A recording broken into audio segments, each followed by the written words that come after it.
Hey, here today to show you how to calibrate a TPS sensor for a Polaris. The Polaris I'm working on is 2014 ACE 325. The 570 will have the same settings.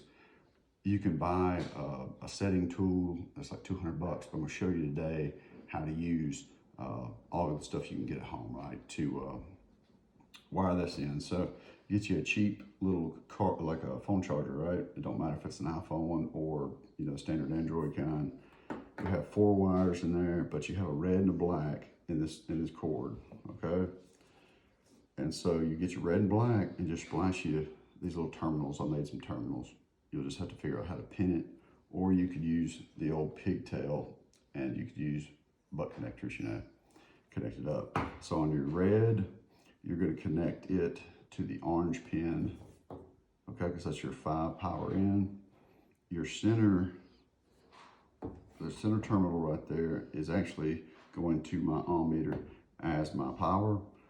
And then the purple, that last plug, right, that last wire in the plug, that's your ground, okay? And what I've done is, it is grounded from the black wire in my little jumper harness. So all I use my red and black wire in my little charger. But I also have a jumper to the side that's black, right, that runs back to my ohm meter, okay? So that's my setup.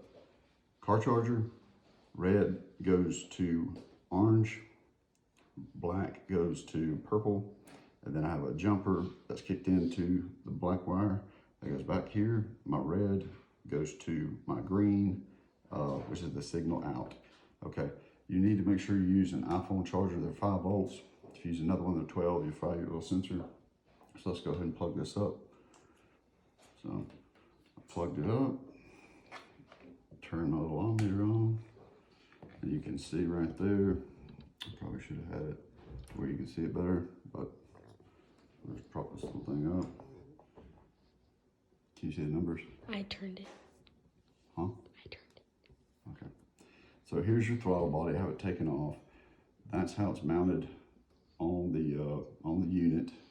So I want my throttle position sensor to be aimed down, just like this. So real carefully, I'm going to try to stack this on there. So then you start looking. All right, there it goes. It started working now. So once you get it put on, you have these slots, these little slots for, let's make sure I get it on there again. Okay, I do. So here's your little retaining screws. We put those in.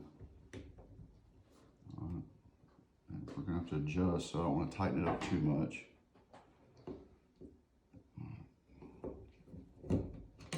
No.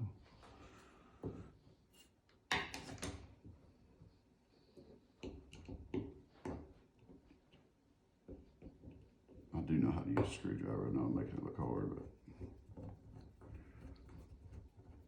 you don't want them too tight, so we can actually adjust it though. I'm just trying to get one in there real quick so it don't pop out again. Here's another screw.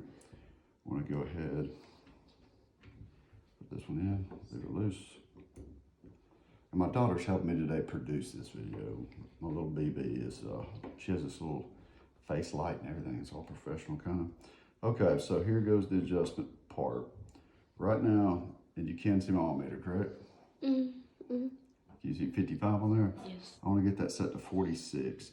So I adjust. I'm telling you, it don't take much of a touch.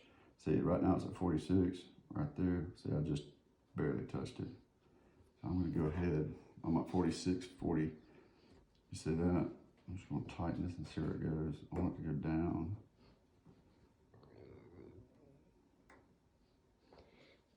Okay.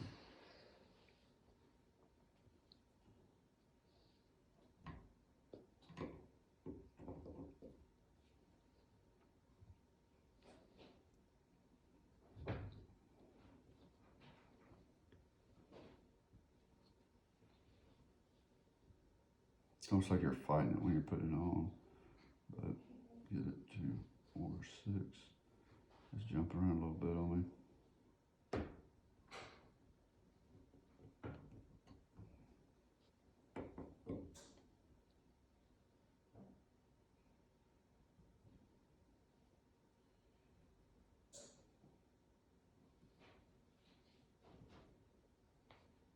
Instead of 4.6. If I can get it just bouncing back between 4.6 and 4.7, I'm pretty happy about it.